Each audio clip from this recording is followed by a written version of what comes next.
Sebab tu rumah, bagi baca Quran. Dan Alhamdulillah, anak saya 6 orang. Bukan nak pujilah. Tapi nak cerita kata 6 orang. Semua hafal Quran. Dia ada 6 orang anak. 5 perempuan, seorang lelaki. Hafal Quran. Orang kata kat saya, hafal Quran esok nak kerja apa? Betul tak? Cikgu Melano? Orang kata hafal Quran esok nak kerja apa? Saya kata tak ada kerja apa. InsyaAllah, rezeki Allah punya. Alhamdulillah, anak saya hafal Quran habis 30 juzuk. Kemudian ambil SPM. Ambil SPM. Ambil dapat A. 6A, akhirnya masuk, tuan-tuan. UIA. Habis dah, tuan-tuan. Yang kedua pun masuk universiti juga. Yang ketiga pun masuk USIM. Hafal Quran. Dia orang kata, nak kerja apa? Saya kata, rezeki Allah punya. Kita tak yakin. Ni adik-adik yang hafal Quran ni. Adik, jangan susah hati adik. Hafal Quran. Sebab nak hafal memang senang. Nak ingat susah. Bagi hafal dan ingat. Anak saya 6 orang hafal Quran. Seorang lelaki. Tak habis lagi. Yang lain ni habis Quran. Alhamdulillah. Saya pun bagi tahu. Siapa yang nak untuk jadi menantu saya, mesti hafal Quran. Datang seorang anak muda. Ketuk pintu. Pagi-pagi buta lagi. Assalamualaikum Ustaz. Waalaikumsalam. Ustaz, saya suka anak Ustaz. Gentleman-nya. Saya kata, kamu suka anak saya? Yang mana? Nombor 1. Apa ciri kamu? Saya hafal Quran. Hafal Quran? Masuk. Ciri hafal Quran. Duduk. Saya pun, Bismillahirrahmanirrahim. Soalan pertama. Macam musabaqah tilawatul Quran. Soalan pertama. Tabarakalladzi biyadihil mulk. Sambung. Dia sambung. Saya pun dah sambung. Sadaqallahul azim. Soalan kedua. Wattaba'u ma tatlu syayatinu ala mulki Sulaiman. Ulang sambung. Dia ulang, dia sambung. Saya pun sadaqallahul azim. Soalan ketiga, Ar-Rahman. Dia sambung juga. Saya kata, okey, sadaqallahul azim. Ambil anak saya nombor 1. Minggu depan bawa mak dan ayah kamu. Dia pun bawa. Mak dia pun duduk, masuk-masuk. Mak ayah dia tanya, Ustaz, ni anak kita ni, anak Ustaz tu nak kira macam mana? Orang utara kan. Saya kata, kira macam mana? Tak, nak kira. Saya kata, pakai kalkulator.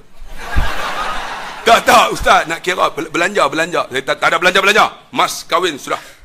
Ustaz, mas kahwin aja. Belanja tak ada kah? Tak ada kah? Dia tanya lagi. Saya kata, ada. Mercedes sebiji, helikopter, rumah banglo. Tanya sangat. Tak mau tanya. Orang bagi special, mas kahwin sudah. Akhirnya, tuan-tuan, selesai perkahwinan. Mas kahwin saja. Anak saya yang kedua datang juga. Seorang anak muda. Pagi. Assalamualaikum Ustaz. Waalaikumsalam. Ustaz, saya suka anak Ustaz nombor 2. Dia kata, apa ciri kamu? Saya hafal Quran. Dia kata, okey, masuk. Soalan pertama. Tabarakalladzi. Saya hafal yang tu ya. Saya ulang yang tu. Saya bukan pandai pun. Saya bukan hafal Quran kan. Soalan kedua pun wattaba'u dia sambung. Soalan ketiga pun dia sambung. Soalan keempat dia baca. Suruh saya sambung. Saya tak boleh sambung. Saya bukan hafal Quran kan. Dia tahu, okeylah, ambil anak kedua. Anak ketiga saya. Siapa nak sambung? Ni kita offer ni. Saya pernah, tuan-tuan, 2 tahun lepas ceramah di Pasir Gudang. Ada seorang imam tu, kematian isteri. Umur 62. Gigi 1. Ustaz, saya sambung boleh. Saya kata agak-agak betul lah. Bagi yang muda-muda kita sambung. Tengok, hafal Quran berkat macam mana? Saya ditukar ke Pulau Ketam. Balik-balik, 6 anak saya duduk di penjuru-penjuru hafal Quran Ramadan. Sana baca, tenang hati kita. Itu berkat. Sebab tu tuan-tuan, Quran jangan biar di alang ataupun di rumah-rumah disimpan. Baca Quran. Dan kalau boleh, hafallah ayat-ayat penting yang nak tolong kita di akhirat esok. Sebab dia berkat. Dia bukan saja berkat, syifa'un wa rahmah. Dia penawar. Dan Quran ni la raiba fi hudal lil muttaqin. Dia petunjuk. Dia tak ada ragu, dia petunjuk pada orang yang bertakwa.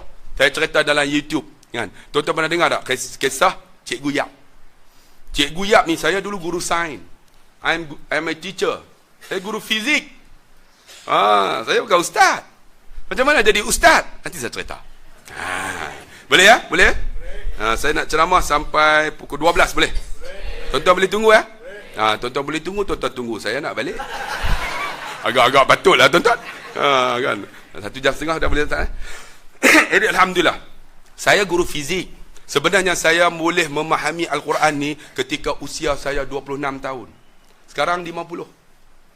Umur saya 50. Muda lagi. Alhamdulillah tuan-tuan, dapat cucu lah. Saya memahami Al-Quran umur 26. Wahai adik-adik, jangan kata susah nak mengajar bahasa Arab. Umur 26 saya belajar bahasa Arab. Bapak saya tok guru, Ustaz Haji Harun. Umur 26. Macam mana saya belajar bahasa Arab? Saya belajar, saya hafal kalimah aja. Apa? Misbahun, lampu. Mirwahatun, kipas. Saqfun, shilling. Ardun, bumi. Kan? Jidarun, dinding. Nafizatun, tingkap. Zuzjajun, cermin. Sa'atun, tu. Jam. Babun, monyet. Babun, pintu. Kan? Saya hafal-hafal 3,000 kalimah. Akhirnya saya belajar bahasa Arab 3 bulannya. Lepas apa 3,000 kalimah dalam masa 3 bulan, saya pun belajar khawaid bahasa Arab. Macam mana nak i'rab. Akhirnya boleh i'rab 4 bulan aja. Kemudian saya ambil 4 sanawi. Ambil 4 sanawi, ada 20 subjek, semua Arab. Alhamdulillah dapat jaid jiddan. 4 bulan mengaji bahasa Arab. Dapat jaid jiddan, saya sambung ambil diploma bahasa Arab. Ambil 4 sanawi, ambil diploma bahasa Arab. Lepas ambil diploma, ambil ijazah dalam pendidikan Islam. Jadi ada 2 ijazah, satu electrical engineering, satu pendidikan Islam. Kemudian sambung master dalam counselling, kemudian PhD psikologi. Tengok, tak ada basic agama. Basic agama SPM, pendidikan Islam aja. Senang, hafal ya, dapat A.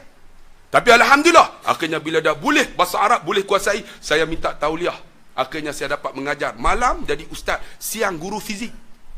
Bila guru fizik, saya akan ceritakan Quran dengan sains. Contohnya kulit kita, how many layers you have in our skin? Aku cakap orang putih. Ustaz ni bahasa Inggeris. Adik, berapakah kulit kita ada berapa lapis? How many layers we have in our skin? Kulit kita ada berapa lapis? Berapa? 3 betul. Alhamdulillah. Epidermis, dermis dan tisu lemak. Quran sebut fi butuni ummahatikum khalqan min ba'di khalqin fi zulumatin salas. Kami jadikan dalam perut ibu kamu kejadian demi kejadian di dalam 3 kegelapan, menunjukkan 3 lapis, kata ahli sains. Tengok Quran sebut. Tak payahlah Quran sebut fi zulumatin epidemission, demission edipo, tak payahlah. Quran sebut 3 tu. Saya tanya pelajar saya, boleh tak kita naik ke langit? Dia orang kata tak boleh. Boleh. Quran kata, ya maksyaral jinni wal ins, in istata'tum an tanfudhu min aqtaris samawati wal ard fanfudhu la tanfudhu illa bisultan. Wahai jamaah jin manusia, tembusilah penjuru langit bumi. Kamu tak boleh tembus kecuali dengan kuasa. Kuasa tu apa? Roket. Quran sebut. Contohnya, Allah jadikan kita daripada air mani, kemudian seketul darah, seketul daging, kemudian manusia. Summa khalaqna nutfata 'alaqa fa khalaqna al-'alaqata muzghah fa khalaqna al-muzghata 'idhaman fa kasawna al-'idhama lahma. Sebut kan, embryo, zygote, fetus, newborn baby, semua disebut dalam Quran. Rupanya saya cerita-cerita dalam kelas saya, ada Cina, ada India. Cina tak ada masalah sebab dia banyak tak ada agama. India tak nak dengar. Melayu terpegun. Ni kelas sains ke kelas agama? Saya kata sama. Rupa-rupanya tuan-tuan, ketika saya duk bagi cerita dekat kelas saya tu, ada seorang cikgu bangsa Cina. Cikgu, orang bagi cikgu sangkut. Cikgu apa? Cikgu sementara. Cikgu apa? Sandaran. Sangkut. Dulu sangkut kan? Sangkut. Cikgu sandaran. Cikgu ni lalu. Bila saya cerita, dia tunggu di belakang. Dia dengar aja. Saya pun tak tahu. Satu hari, dia nak habis dah perkhidmatan. Dia tunggu. Bila saya keluar, dia tahan. Ustaz, dia kata, boleh tak cerita Quran dengan sains? Saya pun bawa, jom. Masuk dalam bilik koperasi, saya cerita Quran dengan sains hampir 1 jam. Habis 1 jam, Ustaz, saya nak masuk Islam. Saya kata, okey cikgu, ikut saya. Asyhadu an la ilallah wa asyhadu anna Muhammadar Rasulullah. Dia pun sebut. Saya kata, cikgu sekarang cikgu dah Islam. InsyaAllah kita pergi daftar dengan majlis agama. Tapi cikgu ada mak ayah tak? Dia tak ada. Cikgu, don't declare yourself as a Muslim. Jangan bagi tahu lagi. Nanti ayah kamu marah. Betul Ustaz, jangan bagi tahu. Tapi saya nak bagi tahu. Saya jangan bagi tahu. Dia nak bagi tahu juga. Balik sampai di rumah. Ayah, mak, now I am a Muslim. Ayah diikat tangan. Kurung dalam bilik, tak bagi makan 3 hari supaya dia tinggalkan Islam. Tapi dia cikgu, dia lari ikut syiring. Dia lari jumpa saya. Ustaz, saya kena ikat Ustaz. Macam mana nak buat? Saya kata, tak apalah. Baliklah, mak ayah. Kamu beli nasi, kamu beli beras, beli dapur, masak, kamu makan sekali. Dia pun beli dapur apa semua, dia masak. Bila dia nak makan dengan mak ayah dia lari. Mak ayah dia tak nak makan dengan dia. Tahu tak berapa lama? Tak bercakap, tak makan dengan mak ayah selama 3 tahun. Tapi dia sabar. Bila dia sabar, ingat, Innaka la tahdi man ahbabta walakinna Allah yahdi man yasha. Kamu Muhammad tak boleh bagi hidayah pada siapa kamu suka, tapi Allah bagi hidayah. Ketika tahun keempat, ayah dia kena stroke, masuk ICU. Wire penuh. Orang Cina bila saat nak mati, dia orang tak tunggu. Dia orang kata sial. Jadi dia tunggu, dia Islam dia tunggu. Ayah dia nazak ni. Kita tahu kan nazak kan? Gar-garah. Di saat kalla. Ketahuilah. Iza balagati taraki. Ketika nyawa ni sampai halqum. Waqila man. Katakan kepada orang yang nak mati tu. Rak. Siapa boleh tolong kamu? Wadanna annahul firaq. Siapa tak boleh tolong? Waltafati saqa bisaq. Masa tu berterisik. Urat kaki tangan semua ni. Masa dalam keadaan nazak tu. Ayah dia buka mulut. Bila buka mulut. Tiba-tiba ayah dia buka mata. Bila buka mata, dia pergi dekat telinga ayah dia, dia buat nada sayu. Ayah, sebutlah ayah. La ilaha illallah. Tiba-tiba ayah dia pejam mata. Dia tunggu lagi. Ayah dia buka mulut, buka mata. Ayah, sebut ayah. La ilaha illallah. Ayah dia pejam lagi. Tiba-tiba ayah dia buka kali ketiga, dia buat nada sayu. Ayah, sebutlah ayah. La ilaha illallah. Tiba-tiba ayah dia pejam, ayah dia hangguk. Hangguk kali ketiga, mati. Bila mati, dia telefon. Assalamualaikum Ustaz, saya yakin ayah saya mati dalam Islam. Saya tak apa buktinya. Dia hangguk Ustaz. Saya kata hangguk bukan bahan bukti. Dia kena isi borang. Isi borang baru boleh. Hangguk aja, itu nak buat macam mana? Saya kata serah pada Allah lah. Itu macam mana bapak saya dikebumi macam orang Cina? Tak apa, Allah tahu. Akhirnya dikebumi macam orang Cina. Disimpan 1 minggu. Hari terakhir saya pergi ziarah, tengok-tengok bapak dia di make up, dimasukkan blazer, dikepak ni, dimasuk dalam khanda, dimasuk, dipaku. Pasal ni paku. Saya pergi tengok bapak dia. Bila tengok bapak dia, saya kata, how much you prepare to bury your father? Berapa banyak kamu prepare nak kebumi bapak kamu ni? 20,000 dah tak? Terkeluar daripada mulutnya. Orang Cina, tak lah luit, nyangan mati oh.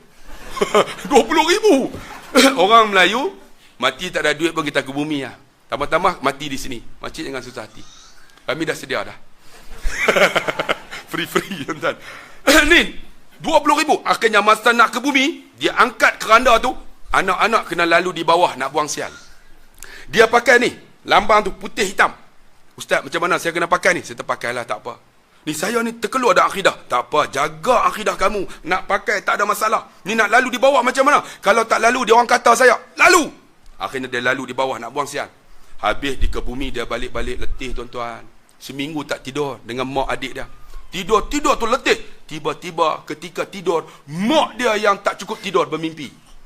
Jumpa ayah dia duduk di taman yang cantik yang dia tak pernah tengok di dunia ni. Dan ayah dia sebut satu kalimah, mak dia tak faham. Mak dia jaga-jaga, mak dia panggil. What you have done to your father? Apa kamu buat ke ayah kamu? Buat apa? Aku tengok ayah kamu duduk di taman yang cantik. Sebut satu kalimah aku tak faham. Mungkin syurga, dia kata. Apa ni ayah kamu ni? Dia kata, mak, ketika ayah nak mati, saya duduk kat telinga ayah, saya bisik kalimah la ilaha. Mak dia kata kalimah ni ayah kamu sebut. Kalimah apa ni? Inilah kalimah yang mengislamkan orang bukan Islam. Lalu dia kata, wahai anakku, kau ajarkan aku kalimah ni, aku pun nak masuk syurga macam ayah kamu. Lalu mak dia masuk Islam. Bila mak dia masuk Islam, mak dia kejut adik-adik. Akhirnya adik-adik dia semua masuk Islam. Saya jumpa dia. Yap, 4 tahun dah kamu Islam. Berapa orang lagi yang kamu tarik masuk Islam? Tak ramai Ustaz, 4 tahun saya masuk Islam. Saya telah mengislamkan 34 orang. Kita 40 tahun Islam, isteri kita dedah aurat lagi. Kita 45 tahun Islam, anak kita yang perempuan masih lagi belum tutup aurat. Kita 45 tahun Islam, sembahyang belum cukup lagi. Bukan awal waktu lagi. Sembahyang pun rakaat pertama Fatihah, aku nak baca surah pun tidak. Kita dah 60 tahun dah, rakaat pertama Fatihah, rakaat kedua Fatihah, nak baca surah pun tidak. Apa salahnya perelokkan amalan kita bang? Dia mati apa? Dia mengislamkan 34 orang cikgu ni. Alhamdulillah. Kerana apa? Kerana Al-Quran. Quran yang dibaca, diajar kepada pelajar. Tuhan buka pintu dayah cikgu ni. Sebab tu, wahai abang-abang nak berkat, rumah kita dibaca Quran. Satu lagi nak berkat macam mana? Tuan-tuan yang dikasihi, bukan saja rumah nak berkat, selalulah tuan-tuan support ni tempat-tempat berkat ni. Macam mana? Ni masjid kita ni, surau kita ni ada aircon, betul tak? Tapi panas. Sebab tak cukup lagi. Kita kena support. Ya, tempat berkat ni kapet ni nampak warna biru, tapi kurang biru. Okey dah tu. Apa katanya kita tukar bubur hijau? Kan? Bagi cantik. Nampak sempit ni malam ni. Ramai. Apa kata nak berkat tempat ni, kita pakai kutip derma bagi seorang sikit. Sikit tanda kita ingat nak mati. Banyak tanda kita ada duit. Mari sama-sama sikit tanda ingat mati, banyak tanda berada. Kita lancarkan kutipan derma. Siapa nak kutip? Pelajar masuk. Kutip. Ada dah bekas. Bangun ni. Sementara dia orang ramai ni. Petugas bangun. Oh, tak prepare. Sekejap. Oh, semangat dengar ceramah, lupa. Okay, tuan-tuan, kita lancarkan kutipan derma. Bagilah sikit tanda ingat nak mati, banyak tanda ada. InsyaAllah. Mak tafi saya, tuan-tuan, alhamdulillah, orang bina, tuan-tuan, bagi duit 8 juta. Kebanyakan bukan orang Johor, orang Selangor, orang Penang, Kedekut. Orang Selangor. Siapa sini orang Selangor? Ada tak? Tak ada. Orang Johor, orang Selangor. Allah pemurahnya. Sebab tu ustaz kalau nak kutip derma, pergilah Ramadan ni di Selangor. Kena bawa, tunjukkan bagaimana kita nak ni. Kutip. Mari, adik mari. Pergi seorang-seorang. Siapa yang tak bagi tu tunggu. Mari sini adik, saya pun nak bagi juga. Nak cari keberkatan juga, insya-Allah. Kurang-kurangnya ada saham sikitlah saya kan di madrasah yang penuh berkat ni. Mari insya-Allah. Bubur lah, jangan bubur RM1. RM1 tu orang tak nak dah. Tuan-tuan tak percaya, pergi kat stesen Petropam. Tuan-tuan kata minyak RM1 boleh buat? Tak boleh, sebab petrol 1 liter RM2. RM2.36 kan. Jadi nak bubur RM1 tak boleh. Tengok, petrol pun tak nak terima RM1. Tambah-tambahlah kita nak masuk akhirat, buburlah RM5. Pernah saya ceramah macam ni lah kan, di satu masjid nama Padang Serai. Ada seorang anak muda macam ni, dia bubur lah. Dia datang naik motosikal, dia bubur RM5. Lepas bubur RM5, dia terfikir, ya Allah, aku bubur semua, nanti minyak motor macam mana? Dia pun, pakcik, minta balik RM2. Dia minta RM2. Pakcik tu kata, kenapa? Saya minyak motor habis, nanti tak, mati di jalan. Pakcik tu ambil RM2 bagi. Dia pun ambil, balik, dia telefon saya. Dia pergi kat Shell tu bubur RM2. Tengah bubur tu, tengok ada satu kereta pancit. Bukan kereta, van. Buka tak pandai buka, dia foreman. Dia kata, pakcik boleh tolong tak? Dia pun buka, ambil tayar spare, ganti. Dah siap ganti, tiba-tiba pakcik tu seluk dalam poket dia. Ambil bagi RM300. Dia telefon saya, Ustaz, rugi Ustaz, RM5, minta balik RM2. Kalau tak minta, RM500 Ustaz. Sebab tuan-tuan. Siapa yang bubur banyak dapat banyak. Tak rugi. Sebab apa? Anfiq ya bena Adam. Bagilah. Kan? Unfiq alih, kamu dapat balik. Bagilah tuan-tuan. Bantu ni Mahat Hafiz ni. Alhamdulillah, inilah harta yang berkat. Rumah kita kah? Ada mati esok, isteri kita tak boleh duduk. Sebab kita dah bagi tahu dah, kalau aku mati, kamu kahwin lain, aku balik jadi hantu. Bini tak boleh duduk di rumah. Lain kali bini kata, ish, macam mana nak duduk ni? Tak apa, duduk rumah anak. Di mana? Di Kuala Lumpur. Rumah yang kita buat mahal, tinggal. Akhirnya dah tak duduk bertahun, anak kita yang duduk dekat Segamat ni buat apa? Homestay. Rumah yang kita sayang buat homestay. Saya nak tanya, ada tak rumah Allah orang buat homestay? Rumah Allah homestay tak ada. Rumah Allah tak ada, kecuali orang buat di luar. Akhirnya homestay, yang kutip abang sulung. Datang hari raya mesyuarat. Homestay, duit dia ada tak? Tak ada siapa duduk. Rupanya duit dia kebah. Akhirnya mesyuarat macam inilah. Rumah kita tu jual lah abang. Rumah yang kita sayang untuk dijual. Ada tak rumah Allah untuk dijual? Rumah Allah untuk dijual? Tak ada. Ini rumah kita. Tuan-tuan buat bubur aircon, tuan-tuan bubur PA system, kipas. Ni, tuan-tuan bubur kapet. Ini harta kita akhirat esok. Berkat bang. Selagi mana orang semayang, kita dapat keberkatan. Sebab tu kalau boleh buat bagi elok lah. Ni macam ni, alhamdulillah. Saya pernah pergi tuan-tuan, di Melaka bagus. Di Johor tak pernah jumpa lagi. Di Melaka ni kalau masuk, tandas dia pun bersih. Kita masuk berak tu, dia bubur pantun. Burung merak, ikan lampam, lepas berak, silapam. Bagus. Kita kencing kan. Kadang siapa pergi tempat kencing dia bos. Ekor kucing, ekor tikus, lepas kencing, sila jirus. Bagus. Kami di Kedah saya tambah. Burung merak, ikan lampam, Kuala Kedah. Lepas berak, sila pam, siapa tak pam, haram jadah.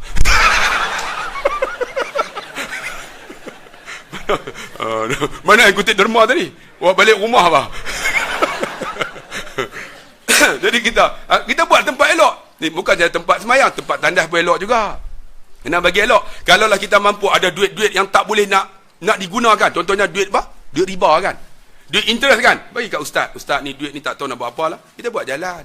Atau mu buat tandas. Buat bagi elok. Sebab digunakan ammah umum. Buat tandas. Bagi elok tandas tu. Saya pernah pergi satu masjid di Gerik. Tandas elok. Elok macam mana? Saya akan balik daripada Kelantan. Cerita dalam YouTube. Kita nak terberak. Kalau berak kita pergi mana? Kita akan pergi RNR ataupun masjid, betul tak? Selalu ya, RNR tak ada dekat Jeli tu. Masa tu duduk tahan lagi. Isi kata, bang, sabar bang. Memang sabar. Sebab tak jumpa lagi tanah. Jadi kita pun kemut. Cerita. Sebab nampak nak lena mampu kan. Tak gambar lena. Jadi bawa kereta ni. Tahan. Elok sampai masjid, tak tahan lah. Buka pintu lari lah. Lari. Tengok tandas tu, 10 tandas tutup semua. Dia orang bubuh kayu macam ni, palang ni. Macam calon pihak raya. Saya, Allah, kita ni duduk depan tu tak tahan dah. Tak boleh kemut abang. Breakdance lah, breakdance. Tengah duduk breakdance tu, datang jawatan kuasa masjid. Ustaz, kenapa duduk breakdance? Tak tahan dah nak terberak. Tak terberak ke ustaz? Minta maaf, tandas tak ada. Masjid punya cantik, tandas. Kenapa tutup? Ni penagih dadah datang hisap rokok, cucuh pintu. Berlubang, boleh ustaz masuk. Tapi kami nampak ustaz. Tu macam mana? Ada satu tandas elok. Ustaz nak tak? Nak lah bro, tak tahan dah ni. Tanya pula. Pergi ambil kunci. Dia ambil kunci, bawa buka-buka. Tandas tu paling elok. Tengok tu tandas tu kuning semua. Kita nak berak, taik duk timbul. Nak berak tak jadi, taik naik balik kan?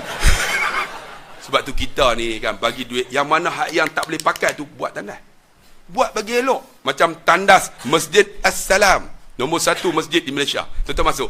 Duduk tu, bau wangi. Tandas tu wangi. Sambil berak tu. Wangi lah tandas ni. Tandas kita wangi tak? Bau tai. Tama-tama pelajar tu. Saya cukup geram pelajar-pelajar Mak Tafiz ni. Kadang-kadang berak flash pun tidak. Saya pertama kali kan buka Mak Tafiz. Pagi-pagi saya datang sebelum subuh. Tengok tai penuh. Pelajar! Turun! Suara saya kuat. Semua pakat turun. Saya nak tanya ni. Siapa yang berak tak flash? Semua tak mengaku. Dia tak mengaku tak apa. Air tak ada. Pergi hembus sampai tenggelam. Tak larat hembus Ustaz. Kalau tak larat, siapa? Ada seorang tu. Saya Ustaz. Kamu nak suruh saya flash kan? Ustaz, saya berak di rumah tak pernah flash. Mak saya flash. Saya kata kepala otak hang. Nak suruh aku flash. Rupanya mak dia duk flash. Akhirnya Alhamdulillah sekarang ni Mak Tafiz jadi manusia. Yang masuk tak ada tuan-tuan. 5 EA. Tapi sekarang Alhamdulillah jadi manusia. Sebab tu kita tandas mau bagi elok. Mana duit yang tuan-tuan tak nak simpan, duit tu tak bagus unsurnya, bagi kat ustaz. Kita buat jalan. Tengok, becak kan? Apa salahnya tuan-tuan bubuklah duit-duit tu. Ni buat tandas bagi elok. Kan? Tandas macam di Melaka. Alhamdulillah saya pergi. Tandas cantik. Duduk berak tu. Berak tapi tu selak tak ada. Kadang-kadang kita nak tengok tuan-tuan. Ni tengah-tengah selak, kunci tak ada. Allah, kunci. Allah, yang bawah nak keluar dah. Lain kali macam mana? Pegang. Bila pegang macam tu, dia tak boleh konsentrate. Ada orang masuk, kita buat macam tu. Bila masuk dia naik, kalau turun. Kalau dia jadi turun naik. Dia tak turun. Lain kali, ya Allah, ganggu betul lah nak berak ni kan. Lain kali bubuh air banyak-banyak dalam baldi tu, tolak depan pintu. Kita pun konsentrate lah. Penantian penuh penyiksaan. Konsentrate. Tengah konsentrate tu, ada seorang hamba Allah masuk tak sedar. Dia tolak. Terbuka pintu. Saya terkejut. Allah! Dia pun, Ustaz. Lepas tu dia tanya pula, Ustaz buat apa tu? Dia tak tahu kita duduk melepas. Sebab tu tuan-tuan yang ada duit, yang tak boleh nak tahu nak buat apa, bagi kat Ustaz buat tanda, buat jalan, insya-Allah ada keberkatan dia.